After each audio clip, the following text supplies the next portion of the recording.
Oh snap, we're back with another Marvel Snap video. As today we got some news to cover, bit of a different video, but actually really good timing for me since I did not stream yesterday. And there's a lot to talk about with this upcoming seasonal or season patch, I think is how we call it. Basically a patch for the next season. It's really exciting because as we see here in the TLDR, we're adding a new way to unlock cards to the token shop, plus a ton of new cards. I want to talk about this token shop concept, and then we're going to move on to the new cards that are going to be released in the upcoming season that I'm extremely excited for. And I just want to say that I really hope that when it comes to new cards, that they take this approach of just like with the new season releasing a batch of cards. I think I prefer that personally to like one card per week because it gives us more to look forward to, like all in one, and it allows us to explore different synergies. You know, like one card per week could also be good. Like I don't really know per se, but I don't know exactly what the motto is going to be moving forward, but I do hope it stays like this because it's really exciting to see but it's like a mini expansion in a way, right? So I can't wait. So we're gonna talk about those cards, but before anything, we're just gonna jump into the token shop discussion because this is a very important thing that a lot of people, perhaps the biggest complaint in Marvel Snap really, and I'm really happy to see that they're addressing it effective immediately, really. As they say here, hey everyone, we've been working on a bunch of new things, and one of the most exciting things is the addition of collector's tokens. Before we jump into how they work, let's review some of the things we've been hearing from y'all. Making sure I'm recording because sometimes I forget to click that. Okay, there we go. Players want specific cards. While many players still enjoy the variation in collections that comes from randomness, others can feel frustrated with their inability to target specific cards that they really want, especially if you're excited about a deck where you're missing just one key card to bring it all together. This has been the major complaint in Marvel Snap, especially for players reaching pool 3 is when most of the feedback has been voiced, right? People wanting to get a specific card and being just completely vulnerable or victim to the absolute randomness that is the collector's reserves, and I've been a part of that boat myself. I've been wanting Daredevil as a card since I started playing the game, and I legit like only got it a few days ago as like my next to last card of the entire collection. So basically I have one card left to complete the current full collection. It is Polaris, and the last card that I obtained was Daredevil, so the card that I wanted the most, right? Which was I mean, it kind of became a meme at this point, man. I was begging for it every time, and I just kept getting different shit, man. And lots of pixels. So I'm really happy that they are addressing this, and they're going to make it much easier for those of you who are, you know, entering into pool 3 and just starting to play later than I did, right? Which is the vast majority of the player base because I was a part of the beta, even though I was one of the later beta testers. So this is fantastic news, like that they listen to this. Players want specific cards, and that's what collector's tokens will be about. We need more collection goals. Once players earn all of the currently available cards in the collection track, there are less goals for players to look forward to achieving. We love the feeling of having exciting collection goals, and we miss it once it's gone. I mean, as a free-to-play beast like myself, or perhaps somebody who spent a little bit of money, yep. I can definitely feel this, right? Like I'm getting towards the end. Like I only have Polaris left, and I kind of I'm a little bit sad, you know, because it's been really exciting to progress my collection, and more so as a streamer, you know, like it's the moment. It's a really hyped up moment whenever we open a new collector's reserve, and when we get all the praises rolling, and I just really have a lot of fun with that. So I was kind of dreading that coming to an end. So I'm eager to see what they have to say. To tackle these, what we're doing two things: adding collector's token to target cards you want the most, and adding some new rare cards to collect. All right, token shop first. Let's talk about targeting. Starting in the next patch, collector's tokens can be found in collector's caches or reserves, which are the boxes on the collection level starting at level 500. You can use tokens in the token shop to acquire cards you don't have yet. The token shop rotates every 8 hours, okay, and because these cards rotate so often, you're likely to see a card you've been waiting for relatively quickly. That's very neat. If you don't have the tokens on hand, no problem. You can pin the card in the shop so it won't rotate and buy it when you have enough tokens. This is huge. This is huge. Like I'm reading this for the first time, by the way. Like I've looked at the cards, but I wanted to just like actually read this on the video. That is amazing. That is actually amazing. You can pin it and just leave it there. That's gonna make like getting the cards that you need much faster. Like holy crap. I'm actually a little bit jealous because I've had to endure all this nonsense, all this free-to-playness to get my Daredevil. But it won't be a problem for you. Wow, that's great. With this system, you'll be able to make constant progress towards unlocking the cards you want the most. Cards have always been split into separate series, or what some players are calling pools. Like I love this comment, because like the community just assumed what it is, but it's actually, I prefer the term series. I think pools can be very confusing. It's what the community has been labeling it, but I'm glad that we can move on and we can actually call it for what it is, series. It just sounds much better in my opinion. You must earn every card in Series 1 before you can earn cards in Series 2, and every card in Series 2, but you can start earning cards in Series 3. So, how can you get collector's tokens? By the way, this series means I'm currently in Series 3, but the new cards that are coming are going to expand, and now it's going to be Series 4 and then Series 5, and I really like that. Really like that. So, collector's tokens are replacing boosters, thank God. In collector's caches and reserves, it was really annoying. Even when you open like 40 boosters, you really just did not care because you need the currency to actually, you know, progress or upgrade the cards, right? So, booster is just something that you can always achieve by just playing the game, right? So it was really, really frustrating. I'm really happy that they have actually replaced it and not just incorporated token into the mix, right? So that is very neat. We'll have 25% chance. Oh, sorry. Okay, so the caches and reserves will have a 25% chance to drop 100 tokens each. But once players have all of the Series 3 cards, they'll have an additional 22% chance to get 400 tokens, a significant increase. Very, very neat. What are all those collector's tokens for? Get ready for more cards. We're adding 2 exciting new series of rare cards. Series 4 and Series 5, or for people wondering what Series still is, Pool 4 and Pool 5, baby. Series 4, rare. Series 5, ultra rare. We're launching Series 4 with 10 new cards. My voice. Unlike earlier series, Series 4 cards can be found in collector's reserve boxes, whether you have all Series 3 cards or not. Okay, so it blends in with Pool 3 or Series 3. These cards are quite rare. They are 10 times more rare than Series 3 cards. If you're looking for something specific, you can always target it in the token shop. I see. I assume that they become more common once you have all Series 3 cards, though. Maybe not. Series 5 launches with 6 new cards, including Thanos and Galactus. I've been waiting for this moment, man. Those 2 cards are so wacky, so hype. These are the rarest cards in the game. They can also be found in collector's reserves, but they're 10 times rarer than even Series 4. Nutty.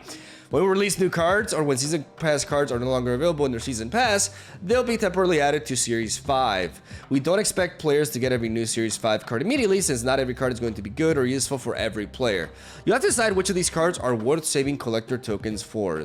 How many tokens are needed for cards in each series? Very important. For Series 3, 1,000. For Series 4, 3,000. And for Series 5, 6,000. All right, they're gonna be tough to get. I like how rare Thanos and Galactus are. You know, that's pretty fitting. You'll get them all eventually. Relax, Timmy. Do not worry. Do not post hate on Reddit. It's okay. You will get the cards eventually over time. And some cards will be moved from Series 4 to 3 to ensure that players starting later aren't going to experience an enormous gap between a new player and one who's been playing for years. Very, very crucial as well. And it means that if you aren't sure you want to spend the full token price on a new Series 5 card, you can wait until it gets cheaper. Okay. We're still figuring out the exact details of cards moving between series. It's a whole new system, and we're eager to see how players engage with it. But our goal is that cards generally take months, not years, to move down series. All right. A gift to get you started. We wanted to do something fun to start with these big new changes. To get you started in the token shop, we're going when you log into the new patch, we'll start you off with a gift of a bunch of tokens. And I'm getting a lot of tokens because I'm 3,000 plus. I'm barely over 3,000 actually. Wow. Must be nice. Free to play, baby. Let's go. All right, so seeing all that, I want to move on to the cards because we can't make this video extremely long. I got to start the stream like in 10 minutes, so I'm already gonna be late. So yeah, then we mentioned new cards. Oh my God, let's get into it. So I have looked over these cards and I'm really excited for them. And I want to make sure that they fit. Okay, she fits there. So you guys can see her on the screen because it's very zoomed in. The first one is SheHulk. 6 energy, 10 power, costs 1 less for each unspent energy last turn. Amazing card. I think it will be meta defining in some shape or form because there's just a lot of ways you can deck build with this, right? Because initially what comes to mind is the synergy with Sunspot, right? You can have Sunspot on the board, skip turn 5, and then that 5 energy will not only translate into power for Sunspot, but will also reduce the cost of SheHulk, making her a 1 energy, 10 mana play, or 10 power play. On turn 6, which is crazy, but also makes it so that you can't just build her with Sunspot in like, you know, generic ramp decks, because you actually have to pair her with 5 energy plays, not 6.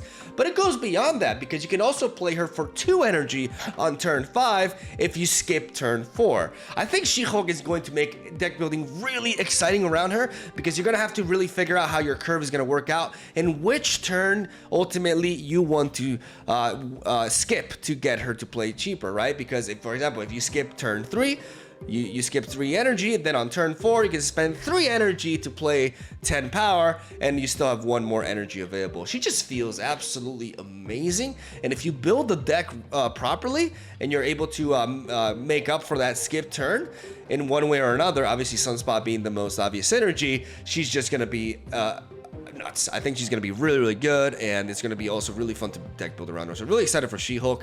Titania, you know, very big fan of her personality, as Titania is 1 energy, 5 power. When any card is played at this location, this card switches sides. This card is really funny, right? If you play this card on turn 1, prepare for like a fiesta of just like every time your opponent plays a card, she changes sides, and then you play something and she goes back to you. So basically Titania, you know, she doesn't really care about the past or the future too much. She's all about the present, right? Like whoever makes the flashy play, she's like, oh, you know what? They're probably gonna win, so I'm gonna join them instead. I just assume that's how she works. And it's gonna be interesting. Obviously, one of the things is to play her on the last turn. You know, alongside of 5 drops, you can be, you know, like a Miles Morales in that sense. But there may be also like strategies, like especially strategies that are able to chain a bunch of cards together. You can actually sequence in a way so that Titania always ends up on your side. But that's easier said than done. So it's gonna be really, really fun and weird to experiment with this card. Luke Cage, ladies and gentlemen, Hazmat's best friend. 2 energy, 1 power, ongoing. Your cards cannot have their power reduced. The first thing that came to mind is Hazmat, right? Hazmat hits everything -1. You can combine it with Wong, potentially Onslaught into Mystique, and just go crazy. And with Luke Cage, you don't have to worry about your own cards getting their points reduced, which makes the deck much better in my opinion, and it's just a really, really nice combination. But I'm pretty sure there are other tools for Luke as well, and I really like them bringing out cards like this because it really does open certain synergistic archetypes and makes them really, really compelling, and I just really love the effect. It also includes him, right, which makes him like a bit of like a smaller Colossus in a way, but with a broad protective effect, and I just absolutely love it. And depending on how the meta develops and what new cards they introduce, this is an effect that could get more and more stronger, which is really, really neat. So big fan of Luke Cage's design. As then we got the Absorbing Man, 4 energy, 3 power. Yeah, I can't, I have a hard time. Okay, there we go. On reveal, if the last card you played has an on reveal ability, this card copies it. So I mean, I have to think about like relevant, you know, 3 energy on reveal effects, but there's just a lot of shit you can do. You can play this with Doctor Strange, and it can be a back-to-back Doctor Strange play for you, which can be really strong for movement. You can combine him with Ironheart, and having Ironheart into this guy, into like Odin, into Wong, for example, could just be absolutely absurd. Very obviously very flexible card that has a lot of different utility, and we'll see we'll see just how it plays out, right? Because you could also combine it with like a strong 5 energy reveal effect and then play it alongside a 2 energy play on turn 6. There's a lot of different approaches you can go with this card, and I really got to sit down and really analyze like the pool and see what it has to offer, but it is a very, very, really interesting card for sure. As then we got the agents here. Basically, we got Maria Hill. The agents all have a similar ability, and it's just like giving, like Agent 13, right? Like they give you random cards in hand. Maria Hill, who I know is like, I actually know the character from the movies. On reveal, adds a random 1-cost card to your hand, you know, with a standard stat line of 3 power right there. You know, which is interesting. It's interesting which kind of decks will benefit from this, but you could have a home in certain like bounce decks with Bishop, for example. As then we got Agent Coulson. Agent Coulson is another agent type of card that adds a random 4 and 5 cost card in hand. Even though these are random effects, because they're specific costs, they're much more predictable. And I think Agent could be pretty good in like a very, very low curve sort of deck, right? That can run out of gas. Agent comes in and makes sure that you still got fuel to keep on going. And I really, really like that. Could also potentially give you discard fodder as well for discard decks. It's an interesting card in that regard. As speaking of discard, we got the Heli Carrier. 6 energy, 10 power. When you discard this from your hand, replace it with 3 random cards. Talk about an engine for the discard archetype, ladies and gentlemen. Oh my god, this card is outstanding. Really, really good for discard. Really excited to mess around with this. I know the randomness can be pretty crazy, right? But it's just so much value that you're getting out of discarding this, and works really well with Lady Sif for obvious reasons. And I just really, really like them incorporating more discard synergy onto the game. Really cool idea for a card. As then we got Mabco, apparently from the Black Panther movies, I've been told, is if this is in your deck at the end of the game, it leaps to a random location. I think this card is pretty bad personally, because it's kind of got that angel effect, right? In which it's only going to be 25% of the games in which you don't draw this, you know, without counting locations, right? So only 25% of the games in which you're getting 2 extra power on a random location, which that's always nice to have, right? But I don't know. I don't feel like it's doing quite enough. There's a lot of really high value 1-drops running around, and I just don't know if this is going to be ultimately worth it. I could be very wrong about this card, but I don't quite see it right now. As then we got Atoma, or Atoma. Hopefully one of the 2 ways is correct. You have another card here at the end of the turn. Destroy this. Very overstated 4-cost card that can potentially synergize well with goblins. Green Goblin and Hobgoblin. Plays that end up providing a card, but not on your side of the board. Because this card is definitely overstated for the energy cost, right? Like it is a 4 energy, 10 power. That's really powerful. So the downside effect can be something to navigate around. You can also combine it with Zero as well. You can play Zero into Atoma, build a deck with like Atoma and then Red Skull, and be able to just deny these abilities. There's a lot of different ways to get the benefits from the huge power stat without the downside, and it's gonna be fun building around this card as well. As then we got Orca, which is honestly, in my opinion, like the most ridiculous hero I've seen so far in this game. Like, what the fuck is that suit even? Is that supposed to be intimidating? I don't even know what's going on here. It reminds me of like, I think there's a character similar to this in like My Hero Academia or some shit. 6 energy, 69 baby, 6 energy, 9 power, ongoing, +5 power. This is your only card here. Very strong effect. You know, it's sitting on its own. It's kind of like a beefed up Namor, right? It could definitely work a lot in Atlantis, but it does feel quite limited in that regard, even though it can fit certain decks as, you know, essentially it's like a Giganto that just wants to be left alone, right? But can be played anywhere. So that's Orca for you. And then Series 5, the big rare cards, ladies and gentlemen. First of all, Galactus. We've seen Galactus it's been shown on the game prior, and it can pop up through the raft and other methods, but we've never been able to actually incorporate it in our deck and build around them, and now we can, which is extremely exciting. Galactus, on reveal, if this is your only card here, destroy all other locations. You can see it now. Very understated for the amount of energy you're playing, but in case you're wondering, you destroy all locations and all cards within. You essentially turn the game into a 1-lane battle, which is an insane effect, right? And I think the way to play Galactus will most definitely be ramping into him in some shape or form, like maybe going wave into Galactus, some way to cheat him out early, so we can then develop some big plays to make sure we have a game plan that can just completely outmuscle the opponent in one location. And I cannot wait to build Galactus decks. It's gonna be really, really fun and a very unique play style as well. As then we got Valkyrie. Now this is a nasty effect, yo. On reveal, set all cards at this location to 3 power. That's crazy. Like, there's so many like board states that you can just absolutely punish with this sort of play. And I already like the synergy with Cerebro, like 3 power Cerebro as well. Very interesting card that could be quite meta defining. We'll have to wait and see. Super Scroll, I think this is perhaps one of the most overrated cards. 4 energy, 2 power, ongoing, has the ongoing effects of all enemy cards. And obviously, like Mr. Fantastic, Iron Man, Claw, there are some great ongoing effects that you can take for your own and stack it all onto the same card for just 4 energy. The problem is there's a lot of ongoing effects around in the meta that don't really are very synergy reliant, right? Like Patriot, or you have Armor, and a bunch of others, right? And there's cards like Lizard that can actually be detrimental for Super Scroll, right? So it is kind of like a difficult card to evaluate, and I think will most definitely just end up being like a very meta dependent card that could potentially become a very strong tech in certain environments. So I'll be eager to see its potential in that regard.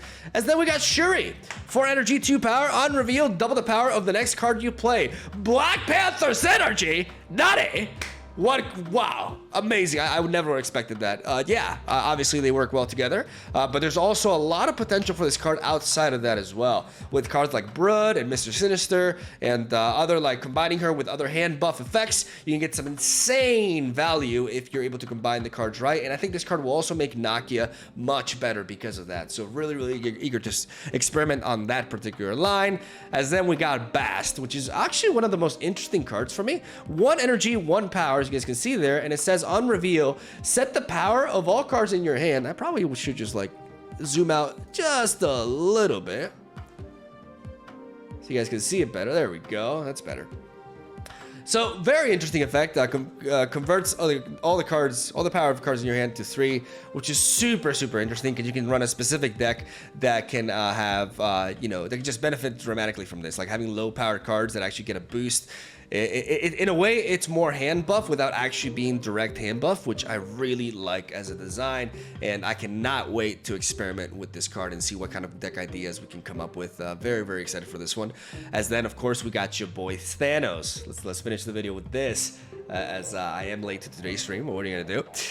At the start of the game, shuffle the 6 Infinity Stones in your deck. Initially 6 energy, 8 power. We've only seen Thanos as a card that can be spawned from the raft, so we don't really, we just get a 0 power or 0 energy, 8 power card, and there's nothing more to it. But incorporating Thanos into your deck now, that's a different story. We've seen the stones before, because if you look at the unknown cards, it's already there, but we can go over them here. We got the Mind Stone. Draw 2 stones from your deck on reveal. We got the Power Stone. If you played all 6 stone, Thanos has plus 10 power, so it goes up to 18, which is even stronger than Destroyer.